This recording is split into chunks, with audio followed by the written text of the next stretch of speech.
Welcome to another episode of Behind the Dreamers with the Starter Girls. I'm Jennifer Loading. And I'm Brianna Relis, and we are talking to the achievers, the creators, the magic makers, and the dreamers today. These are our friends, these are your friends, and they are living the extraordinary. Today's episode is brought to you by Walt Mills Photographer of Glad Models Agency. If you are here in the Dallas or surrounding area and looking for some photography work, check out Walt Mills. You can learn more about him and his work at photosbywalt.com. All right, we're super excited. We have a guest in the studio today. Hooray! Yes, we have Rob here today. So let's tell our listeners a little bit about him, and then we will get going on this show. Wonderful. All right, Rob Bliss is the founder and CEO of SmartOffice USA, your one-stop shop for everything office technology, and Purple Cow Branding, your partner for all things website, video production, branding, and social media. With almost 40 years of sales experience, Rob has knocked on over 25,000 doors, made over 50,000 phone calls, presented over 5,000 proposals, and sold millions of dollars in equipment sales. But his most prized accomplishments come from the relationships he's made over the years and the prospects and networkers who have become friends. As a Canadian native, Rob is passionate about Tim Hortons coffee, the Toronto Maple Leafs, and the great sport of curling, which you got to tell me about that. Ooh. He's an avid networker and reader with over 700 books in his library, which is open to anyone who would like to stop by, have a one-on-one, and get a free book. So welcome to the show, Rob. We're excited to have you here. Thank you. This is such an awesome... That is such a cool bio. Is it not? Yes. It's kind of fun. 5,000, that's a lot of proposals. I know. Yes. I'm stuck on the 25,000 doors and 50,000 phone calls. I've been around a long time. Yeah. Well, no, the 25,000 door thing, I mean, like that right there, that I've done calls, I've done cold calling and done sales. I've been in sales, but I've not knocked on doors. Well, back in the 80s, that when I first started in sales, that's all we had. We didn't have the internet back then. True. And so that was really the number one way to generate new business is knock, knock, knock. Yeah. And really, you know what? To this day, great memories of that. And, you know, it's something that, I mean, I still love to do. Maybe not quite at that level. Right. But, you know, just going on and meeting people, to me, it's more friendlier than picking up the phone, sending an email, and so on. But just, you know, and not many people cold call anymore. Right. So it's you get better reception nowadays. So it still is a lot of fun. Absolutely. Yeah. And, you know, for those of you tuning in, you can't see Rob, but he has a button on his shirt that says, I love networking. Yes. Yeah. And this is obviously, this bio says a lot about you. Yeah. But, and your love for networking and your love for people, probably. Well, absolutely. You know, networking, you know, I'm in the fourth quarter of my career, and it's a great opportunity for me now to give back to my community. And networking, I'm just passionate about it. And I really feel like I'm still on my journey of learning to become a better networker. And I go at it every day, and I want to help other people, you know, young people just graduating from college, people who have made that corporate transition and now have to network. Right. I really want to, and I'm working on an online course about this, which I hope to release in the fall. But I think, you know, networking is such a fun way to grow your business. Yeah. Yeah. Well, and I met Rob at an event actually. And so it's interesting because I am a big networker too, and I believe in it 100%. And honestly, I'm like you. I would rather be face to face with somebody than have to pick up a phone. I hate the phone. I hate the phone. And even with my family, like they're like, you don't call. And I'm like, I hate the phone. Like I can't read people's body language on a phone call. Exactly. Like you could be telling me one thing and I need to see your face, Brianna. I need to see if what you're saying is matching your face. Sure. You know what I mean? I can't do that over a phone, you know? Yeah. And so I'm like you. I would rather be in meeting people, building relationships, than having to sit behind an email when you don't really understand the tone of voice or behind a phone and can't read what they're saying to me. Absolutely. And again, like because people don't cold call really anymore, right. You know, the gatekeeper doesn't throw you out as much. Yes. You know? Yes. And again, because not a lot of people come by, it's like a friendly face walks in there and goes, oh, come on, talk to me. So it really is. It's. I think it's a prime time now to get back into cold calling door to door. Yeah. No, I think the relational building is important, and it's, you know, people try to build businesses and they won't take the time to build those, to do the networking and build the relationships, and then they want magical things to happen, and they don't really happen on surface level business. Right. You know. And you know, and if you really think about it too, is that, you know, cold calling door to door really is no different than when you go to a networking event and you're meeting new people for the first time. Right. you're really doing the same thing. Meeting new people for the first time. So it's really it's that mindset. And so what I'm trying to do is help people change their networking mindset. Yeah. And it's the way we approach cold calling. That's so interesting you say that too, because I talk about the first time. I can tell you where I went to my very first networking meeting, and I remember walking in and I was like, where's the bar? Seriously, where's the bar? I was so overwhelmed because I just didn't really it's not that I didn't really like meeting people. It was just awkward. It was kind of like when you were a kid and you'd have those dances or whatever, and everybody would stand against the wall, and you're like, who's gonna talk to whom, or whatever. Who's gonna make that first, And so for a long time, when I would go networking, I would always have to feel like I needed a drink to get me through that. Now I just go in and I'm like, it might be a little weird if I don't know anybody, but my goal was always to go in and be like, I'm gonna meet somebody new, and who am I meeting today? What kind of value am I going to be able to add, and what are they going to be able to add into my world, So it's really nice. Yeah. Well, something too, that's a good point you brought up, Jennifer, because I've got kind of a guide that help you prepared when you go to a networking meeting. Because most times when we go to a networking meeting, it's like you look at your watch and go, whoops, I got to go to that network. And you just, boom, you drive over there, rush in, and kind of show up unprepared. Right. And in anything you're doing, if you're unprepared, you're not going to do a good job at it. And so I put this guide together to kind of psych yourself up and get ready and do your homework and see, who the host of the event is, go onto their LinkedIn profile. Sometimes in a certain event, you might even want to bring the host a gift or something like that, thanking for the invite. There's lots of things that you can do to make yourself different, make yourself stand out. But being prepared again will give you the confidence to interact better at the event as well. That's good. Thanks for sharing that. We're going to be looking forward to that course. I kind of got that all that in there. That's great. And where can people find that guide? That's amazing. Well, that's a free resource on purplecowbranding.com, and on the nav bar on the right-hand side, big old orange button that says free resources. That's good. And we've got about 10 different resources up there to help you improve your networking skills. That's good, because I know a lot of people struggle with that whole networking thing, and it doesn't. Well, and people underestimate the power of networking and relationships. Period. Well, Brianna, you're so true there. I mean, I'm telling you, my business last year, which of course last year the COVID thing, and people are just trying to survive, but my business grew last year, and I owe it all to networking. Sure. Yeah, definitely. All right, well, let's talk about your business a little bit. SmartOffice USA, tell us about that. When did this company come about? What brought you to this? Well, SmartOffice started 12 years ago, and we deliver the #1 VoIP phone system on the planet. Ah. And of course, we compete against the big boys like RingCentral and Vonage and Nextiva. But I've been in the phone business. That was my first sales job back in 1983, so a long time ago. And I was very successful with a Fortune 500 company where I was the #1 sales rep nationwide. Wow. Then I decided to go out on my own. So that was 1990. And I've bought and sold a couple of companies in that time period. And then I started SmartOffice 12 years ago, where I combined the VoIP phone systems to internet, to IT support, IP cameras, and cabling. So now I'm kind of call myself the one-stop shop for office technology. And my primary market is small business owners, probably, like 30 to 40 employees and less. Yeah. Wow. Great. Okay. Very good. exciting. And then you've got the Purple Cow branding, which is another piece of this. Branding and social media and. Yeah, Purple Cow branding's really, I'm very passionate about that right now. Of course, I got the name Purple Cow from New York Times bestseller Purple Cow by Seth Godin, who's kind of my marketing hero. A funny story there is when I started the company a few years ago, I got an email from Seth.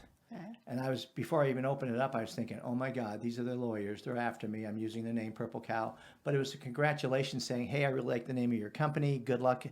Call me anytime. And right there, he instantly became my hero. Where a guy where he could have done something negatively, but so that was really, really cool. And I have a lot of Seth's books in Rob's library. But I got motivated 5-6 years ago about that because I gained my passion for small business owners. And when I would sell them a phone system, then in getting to know them, they'd say, oh man, I just got ripped off from a digital marketing company with my website. And the story that hit home was a very close friend of mine who is a local author as well, spent $7,000 to a company, on a marketing plan, and he got, not that he got no sales from it, he got no leads from it. Yeah. So it was just $7,000 down the toilet. And that's when I said, oh my gosh, I'm going to do something about that. And I formed, Purple Cow Branding, where we help small business owners really by kind of doing DIY programs where we give them information where they can do it themselves so they can keep up with it. And we're just really a kind of a tier one, a level one marketing agency where it's geared for the small, the startup, the small business. And once they get to a certain level, we can pass them on to a bigger firm, someone that's more qualified. So we kind of know what our limitations are, but we can help the young startup or so on keep their budget low, give them a quality product, and help them and point them in the right direction. Which is really good. He's got his niche down. Yes. I think it's so good because I think that's so important. So many times people have businesses. That's something that I had to really work on even most recently because I went through one of our partners, 1IE. They're a nonprofit and they do basically a startup boot camp to help startup businesses really go from that startup process all the way to if they want to get acquisition at the end. And so I went through that, but I also have been working with an accelerator since I guess November.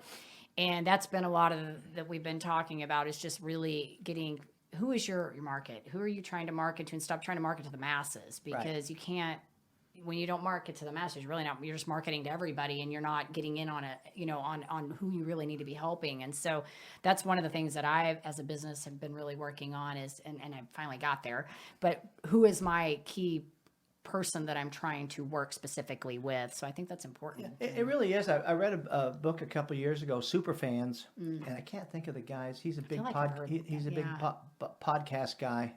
One of those the famous internet guys. Yeah. But his book about superfans is everybody sort of gets maybe discouraged in podcasting and so on because they think, I'll never be able to get 1 million followers. I'll never get 20 million views, and they get discouraged. Where the whole book was about, you only need a community of 400 or 500 people. Yes. Now that brings it down to the local level. Yes. To the just the normal average person, right? Mm-hmm. And it becomes realistic then, and because we all know through friends and so on 400 or 500 people. So really, that would kind of really hit home to me, saying, "Oh man, I don't have to do that big grandiose picture." 400 or 500 people, I can work hard at that. Yeah, yeah. And I think that's when you start getting into creating that community, it's like when you're thinking about clients, it's much harder, and you know this from being in sales, because I've been in sales many years. It's much harder to get new people than it is, like you want to keep your people. Once you've got some, you got to hook them in. Once you've got them in, then your job is to keep them. So your emphasis in business should always be,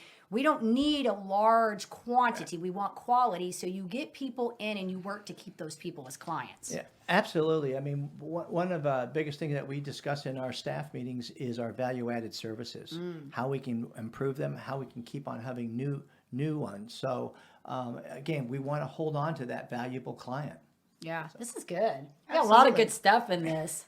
Good Couldn't stuff. agree more. Did you have a question? Well, yeah. So you've been networking, working hard, doing sales for so many years.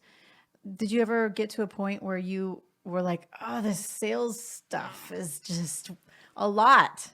Sales is difficult. It's a tough, especially going door to door for so many years. And as you said, starting your own business. At what point did you, or was there ever a point where you were thinking, you know what, maybe this isn't for me anymore, or maybe, I need to switch careers altogether? Right. That's a great question. And you know what? To be really honest about that, no, I've never thought about giving up. And let me tell you, my story is one where I've had the ups and downs. I mean, I've had a lot of downs where it would, be discouraging to switch careers and so on. Or it's like when you go into sales and your mother says, when are you going to get a real job? No, it's. I think it's because of the competitive spirit within me. Don't quit. One of Winston Churchill's famous speeches where he said, "Never, never, never quit." It was just I had. I wanted to have this company. I wanted to serve my customers. I wanted to give them the best service, and that's what kept me going. Is constantly improving. And knowing I could do it, and the failures again is it's the whole thing of Abraham Lincoln. He lost 7 elections before he became president of the United States, and so we do. I think that's the journey One of my favorite new quotes, even though it's an old quote, is Teddy Roosevelt's "In the Arena." Man in the arena. I mean, I just bought the quote, and it's going up in my wall in a couple of days. And just to read that, every day is so powerful. And so, yeah, there is, like you said, Brianna, I mean, sales is tough. Owning a business is tough. But, it's Simon Sinek's book, Start With Why. If you start with why, then you'll know if you can be a business owner and so on. Right. If you can't define that, then I would discourage people from owning their own business. Yeah. You've got to know your why and what you're passionate about. So he answered your question, what keeps him in the game. He kind of just covered his that why. The why. Yeah, he kind of covered all. That's good. And I think that is so important. The why is. And you're right. And you know what's interesting? Even sometimes when you're out networking and you talk to people that are, and because you network like I do, and you'll talk to some people and they don't really even know why they're doing what they're doing. And you're like, why are you doing this? Are you just doing this because it's a check? Right. Or I don't get it. Like you've got to know that, because there are days, and like you, I think we all have, even when we say there are moments where I want to give it, we don't really in our mind know we're giving that up. We know really we're not going to do that, because that's just not who we are as people, but I think what pulls us back is we know why we're doing what we're doing every day. We get up, and even though we've had sleep does the body good. Like you go to bed, you're in that bad frame of mind, you get up and it's like a brand new day again, right? Like it's all going to come out, But I agree with you. I think that why is huge. Yeah, absolutely. And, once you've got that deep inside you, then that can overcome those things that you're saying, Brianna. Yeah. Sure. Yeah. Absolutely. That's why we like to ask that question. It's not even so much to say, did you, because we know you're not, but it's like, what is it that keeps you going in there? And you kind of answered that for us. Yeah. So what keeps you in the game? Yeah. Because you're right. This entrepreneurial journey is challenging. And for people who are tuning in and they're either thinking about starting a business or they're in the midst of their business, I always say, it's not for the faint of heart. This is not for everyone. So you have to really think about if you have what it takes to kind of see because it's a long haul. It's a long game. Yeah, absolutely. You couldn't have said it better. One of the probably the number one book I give away the most in my library is The E-Myth. Oh yeah. Michael Gerber is a New York Times bestseller. It's a great book. In the early 2003, and it's The E-Myth Revisited, because his first book came out in the 80s or 90s or something. Yeah. But again, it's a nice business parable about starting a frustrated business owner, and then the consultant, the guide, comes in and helps her, and it goes over the 7 pillars of having a successful business. But people have to understand there's really is a big difference by being skilled as I'm the greatest plumber. And why am I making this money for my business owner? I should start my own company. And what they realize that they're a great plumber, they're a technician. Do you have the entrepreneurial knowledge and spirit to be able to become a business owner? So it's a different job from being very good at your craft versus becoming a business owner, which is a different craft. And that's a big struggle that entrepreneurs have. There's a lot of entrepreneurs out. I think that's probably the number one thing that they have to learn is the skill set of becoming a business owner, and that's where the E-Myth Revisited comes in, and to me is a great learning lesson for them. It's an excellent book, and I love also how he talks about the worker, right? So as the business owner, you're the visionary. You need to be spending time creating and having a vision for your company and taking them there, versus being the worker bee who is the person who is cooking the burgers. That's right. Exactly. You can't be all of the things, right? And I love how Gerber talks about that inside. Now, when he does E-Myth Revisited, is there another? Is it him that brings back Revisited, or was there another author that got involved? I forgot. No, it's his book. This is a great book. If you haven't read it, I haven't read it, but it's an excellent book. Yeah, no, I need to read that. But it's interesting that you say that, because I think I shared that when I met you and when I did that presentation, that one of the things that drove me crazy in the space that I was in, because I came from the network marketing space, and I think network marketing is a great opportunity for a lot of people. But one of the frustrations that I have or had, I'm still technically in some companies, but I'm talking, this is now 23 years that I've been in that world. Right. One of the frustrations that I had, and you touched upon this, was that people would come in with this idea of creating a business. They wanted to own something, but they didn't understand the entrepreneurial side, the mindset of it. And I certainly did. I didn't when I started. I didn't, but I had parents that were entrepreneurs. So I got to witness some of that in my home life, enough to understand enough about it. But that was one of the things that frustrated me, was that I could teach somebody how to do a business. I could teach them how to cold call. I could teach them how to do scripts. I could teach them how to do follow through on we didn't have CRMs back then, but we had systems. Right. I could teach all those things, but I could not get that through to them if they didn't have the right headspace to be an entrepreneur, because no matter how the scripts worked or any of that, they couldn't weather the ups and the downs that come with owning the business. Yeah. And so I think that is huge. Yeah, it really is. And Brianna, since you're a Gerber fan, I would recommend you to get a book of his called Beyond the E-Myth. And that is a new book in Rob's library. So if you come visit, you'll be able to have an opportunity to maybe select that one. But Beyond the E-Myth then takes that next step where you're preparing your business to be sold. Yeah, that's very good. Very good. Thanks for sharing all that. It's good. So I'll have to check that book out too. I hadn't heard that one yet. So good stuff. Lots of good stuff there, Rob. Thank you. I had another question and then I just lost it. It went poof out. You have one? Well, I love this question. What advice you would give to your younger self? What would I give to my younger self? Yeah, what advice? I think without hesitation, the answer is go find yourself a mentor. As soon as you get out of college, go find. I haven't had a mentor in my career, and I've done it the stupid way, the hard way, and that's why it's taken me a long time to get where I'm at, and it's because I did not have a mentor. And so yes, I'm right now I'm mentoring a couple of young.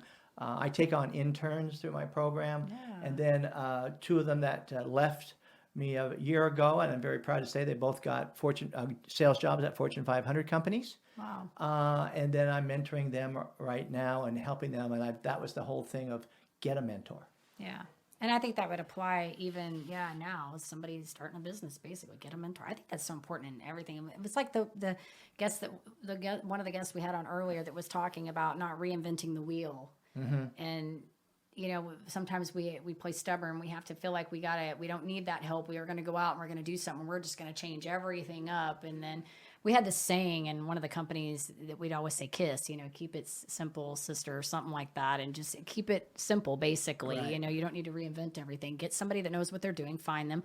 I would say, like, if you're going to go run a marathon, who are you going to ask about the marathon? Are you going to go try to do it by yourself? Are you going to go talk to somebody who has never ran a marathon? Or are you going to go find somebody that did it and completed it, like successfully went through it? Right. Yeah. No, absolutely. Yeah. I'm with you. Yeah. Well, I think some people also are, I don't want to say ashamed, but they're proud. They feel like if I need to go ask for help or find a mentor to show me the ropes, and that means I'm either not competent enough or I don't know enough, or maybe they're going to think I'm. Or you just like me, I just want a good one. I just want somebody who really has walked the talk, like they got it, Some people just don't want to ask for help. Yeah, I think that, people are embarrassed and so on. But I think one thing that I want to just put out there is the fact that when you get a bunch of old guys like me, is that we want to help young people. Sure. And that's what again, like I say, I'm in my fourth quarter.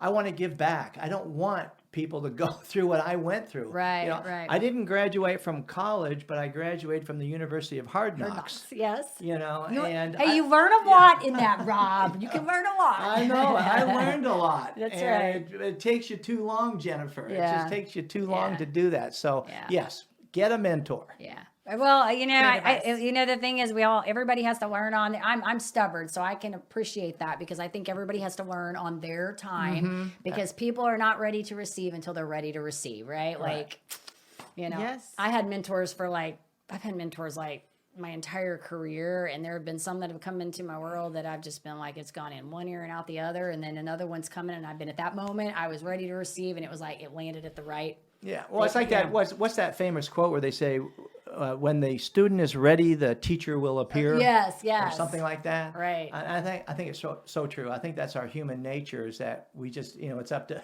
Yes. us. Good stuff. There's a lot of Yeah. good stuff, Rob. Absolutely. Good things. So should we do some fun? That would be some Some fun great questions. idea. Not that these were all good. You offered a lot of good stuff, and people need to check thank out you. this resource that you have about networking, and be looking forward to this online course that you're going to be creating. I think will be fun. Mm-hmm. You guys are great. I'm still trying to figure out my online course. I have a mentor for that. I actually do have. I'm working with an accelerator right now on that, and he's good. He's a lot of money, and he's really good. But I'm still not ready to do that. I'm still not ready to put that thing together yet. So, anyways, you want to start this off? Absolutely. Okay, this is our rapid fire All right. phase of the podcast. It's supposed to be fast. It's but we supposed don't- to be. Okay. fast. It's don't not always always do it fast. fast. I'm like, Sometimes, supposed to answer this sometimes we fast. just suck at the fast part. All right. so we're going to attempt Yes. quick answers, rapid fire. Okay. Okay. So the first question is, I'd like to know what the first concert you attended was. First concert, that would be Moose Jaw, Saskatchewan. Green-Eyed Lady, Lovely Lady. What was the name of that group? I know what he's talking Green-Eyed about. Lady, Lovely Lady. I can't think, but yeah, it's late You know- 60s. Do you know it? right. Chloe's going to figure it out. Get back to us, Chloe. What is it? Late 60s. You said Saskatchewan. I like that. I got a friend from Saskatchewan. All That's so right, fun. cool. That's fun. All right. Because you have a library and you have lots of books and you were spinning off all kinds of quotes at his favorite book all time. Ooh, good question. He's going to have too many. I He's know. like, this Yeah, could- and that's my answer. It's too many. I've got, a top. It was a top 10. Now it's a top 20. Because I buy about 25 to 30 books a month. wow. And then there's always one or two great Yes, ones there. And so yeah. every month, then all of a sudden, boom, it blows me away. But, just if I can just reel off a few here, Start With Why is awesome. One of my favorite networking books is Never Eat Alone. Think and Grow Rich Yeah, was the first book that got me onto my journey about reading. I wasn't really much of a reader when I was probably 21, 22 when I picked that book up, and boom, that kind of changed my life. Is that Napoleon? Napoleon Hill. Yeah. So that's a great one. Stephen Covey's The 7 Habits. That's is one of my favorites. Another great Yes, one. that's one of my there. favorite. So yeah, just a lot of great books. I talk about that. They hear me talk about that one a lot. Yes. Steve, yes. Okay, favorite type of food? Great question. I'm a foodie, so I mean, I love sushi. I love steak. I love Snuffers cheese fries. Oh, I do too. Do you dip them in ranch? Oh yes. Yum, Oh, absolutely. yum, Yes. yum, Yes. yum. Yes. I'm Lots thinking of angry. yeah. When I order the cheese fries, I say, bring me extra ranch. But yeah, I love food. I mean, everything. I don't like lima beans though. I don't like lima beans either. Those are like lima or beans. pinto beans. I don't like those either. Now that you're talking about beans. You, Okay. You like refried beans? I do, but Refried beans or pinto beans? well, no, I didn't mean pinto. I meant the black. I meant black eyed peas. Black eyed black peas, eyed. yes. Sorry, I do like Yeah, pinto I'm beans, not- but I I'm don't like all refried beans either. Don't buy the fat free in a can. My kids like those. Those are awful. They need like lard or something. I'm like, do not give me fat free, bright some refried beans chorizo in a can. All right, favorite destination spot.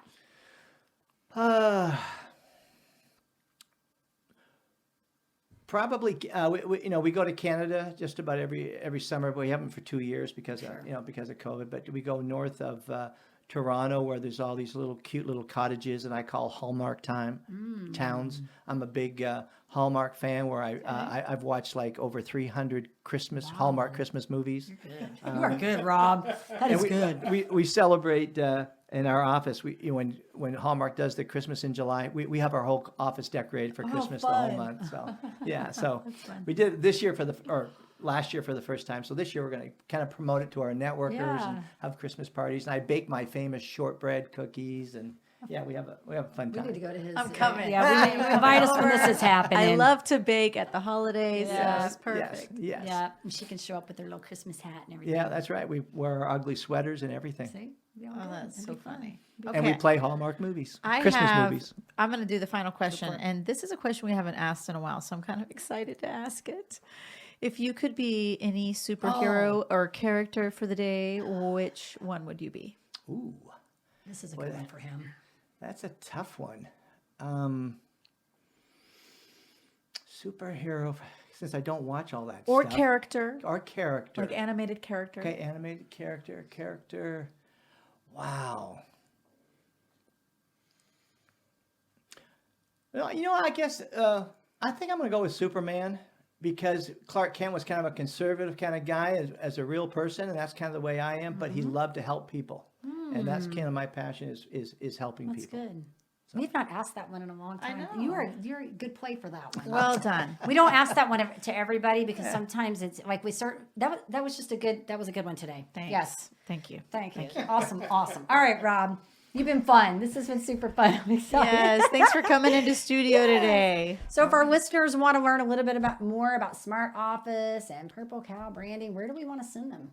We want to send them to SmartOfficeUSA.com and then purplecowbranding.com. Okay. Perfect. We'll make sure when this gets ready to go out too that we have those web addresses in there so they know where to go. Super. So we'll get it all connected in the right space. This has been great. Thanks you so much for inviting me on your show. Absolutely. Yeah. All right. We want to say to our listeners, of course, if you enjoy our podcast, please be sure you give us a rating both on iTunes and Facebook because we can't do this without you, and hit that subscribe button on YouTube. That's right. And we're going to leave you with one final thought before we say goodbye for the day. Amateurs sit and wait for inspiration. The rest of us just get up and go to work. And that's from Stephen King. That's right. Just get up and Like go that. to work. Go to Like work. that. That's right. All right. To live the extraordinary, you must start, and every start begins with a decision. You guys take care, be safe, and be kind to one another. We will see you next time.